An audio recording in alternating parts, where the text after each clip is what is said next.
Hello जी, नमस्कार। कैसे हैं आप लोग। मैं हूं गोविंद पटेल और आप देख रहे हैं खेती की पाठशाला यूट्यूब चैनल। आज हम लोग बात करने वाले हैं कि जो हमारी कॉटन की क्रॉप होती है उसमें किस तरीके से कॉटन की हाइट बढ़ाएं तथा जो उसकी बॉल की संख्या को हम लोग किस तरीके से बढ़ाएं और फूल को झड़ने से किस तरीके से रोकें, इसके बारे में आज हम विशेष चर्चा करने वाले हैं।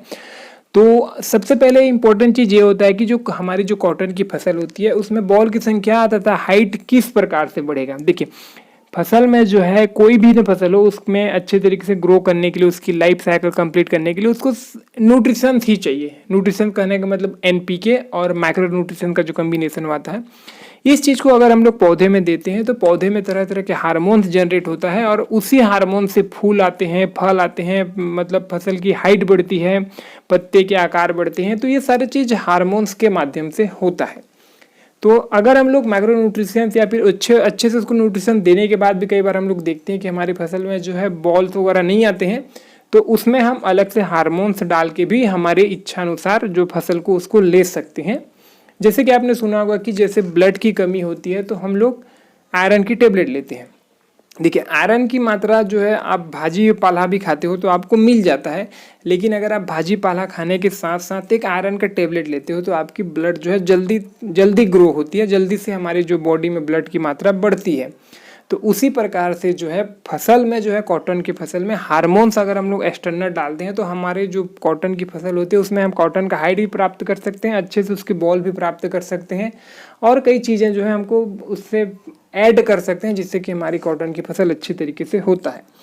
मेरे पास आज एक रिसर्च पेपर है जिसका नाम है कि hormonal manipulation to increase cotton productivity, और ये जो है ICAR जो कि मतलब central institute of cotton research regional station Coimbatore, इस तरीके से जो ये रिसर्च पेपर, इसमें मैं आज आपको बताऊंगा कि इसमें जो अच्छे तरीके से बॉल लेने के लिए क्या विधि बताई गई है। देखिए, सबसे पहले इसके लिए आपको दो हार्मोन्स की जरूरत पड़ेगी। पहला है जिब्रेलिक एसिड, दूसरा है NA हार्मोन। देखिए, जिब्रेलिक एसिड का काम होता है कि पौधे के सेल में डेवलप करके पौधे की हाइट को बढ़ाना या फिर पौधे के साइज को बढ़ाना। देखिए, हाइट ही नहीं उसके साइज भी बढ़ते हैं। जैसे कि पत्ता छोटा है तो पत्ते की साइज बढ़ेगा, पौधे की हाइट कम है तो पौधे की हाइट बढ़ेगा, और साथ ही साथ जब पौधे की हाइट बढ़ती है तो उसमें बॉल की भी संख्या को बढ़ाता है ये जिब्रेलिक एसिड। देखिए, जिब्रेलिक एसिड का एक नुकसान भी होता है, जैसे कि मैं आपको बता, अगर आप जिब्रेलिक एसिड का उपयोग करते हैं तो आपके पौधे में बॉल की संख्या तो बढ़ेगी लेकिन उसकी साइज छोटी आएगी। तो यह एक नुकसान होता है जिब्रेलिक एसिड में। दूसरा होता है NA हार्मोन्स। NA हार्मोन्स जो होती है वे ऑक्सिन का एक पार्ट होता है, ये एक ग्रोथ प्रमोटर होता है। इसका अगर 30 ppm का 2 बार आप इस्तेमाल करते हैं तो 30 ppm का 2 बार इस्तेमाल करते हैं तो आपकी कॉटन के जो मतलब फूल और बॉल झड़ने की जो समस्या है वो पूरी तरीके से आप निजात पा सकते हैं। साथ ही साथ आपके उत्पादन में भी वृद्धि होगा। भले ही इससे बॉल की संख्या ना बढ़े लेकिन बॉल को फूल को झड़ने से ये रोकता है। तो ये जो दोनों चीज़ होती है GA हार्मोन्स और NA हार्मोन्स, ये दोनों का आप स्प्रे करते हैं आपकी फसल में तो निश्चित तौर पे ये मतलब जो है आपकी कॉटन की बॉल जो है वो बढ़ेगी। एक चीज़ मैं आपको बता दूं, ये जो GA हार्मोन्स होती है, जिब्रेलिक एसिड जो होती है, उसको आपको अल्कोहल में घोलना होता है। तो इसको घोलने के लिए आपको अल्कोहल लेनी पड़ेगी। तो जैसे कि एक टंकी का आप डोज बनाते हो तो कम से कम उसमें मतलब 5 से लेके 10 ml जो अल्कोहल होती है उसमें इसको घोल लीजिए अच्छे तरीके से, उसके बाद आप टंकी में मिलाइए।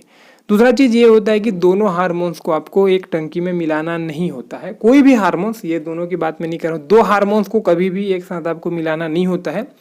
तो एक एक हार्मोन्स को आपको अलग अलग स्प्रे करना पड़ेगा। तो अगर आप जो है जैसे कोई कीटनाशक या फिर कुछ भी स्प्रे करते हैं तो उसके साथ आप पार्टिकुलर एक एक हार्मोन्स को मिला के स्प्रे करिए। निश्चित तौर पे जो है आपकी कॉटन का जो क्रॉप है उसकी हाइट भी बढ़ेगी, उसकी बॉल की संख्या भी बढ़ेगी। तो अगर आपको ज़्यादा बॉल चाहिए तो GA हार्मोन का उपयोग करिए, बशर्ते जैसे कि मैंने आपको बताया कि इसका इस्तेमाल करते हैं तो बॉल की साइज थोड़ा कम आएगा लेकिन नंबर ऑफ बॉल्स ज़्यादा आएंगे। तो फिलहाल आज के कॉटन की वीडियो में बस इतना ही। मैं उम्मीद करूंगा ये वाला वीडियो आपके कुछ काम आए। वीडियो काम आए या फिर वीडियो अच्छा लगा तो लाइक करिए, अगर अपने हैं तो चैनल को भी सब्सक्राइब जरूर करिएगा। तो फिर वीडियो को देखने के लिए आपको बहुत बहुत धन्यवाद। जय भारत, जय हिंद।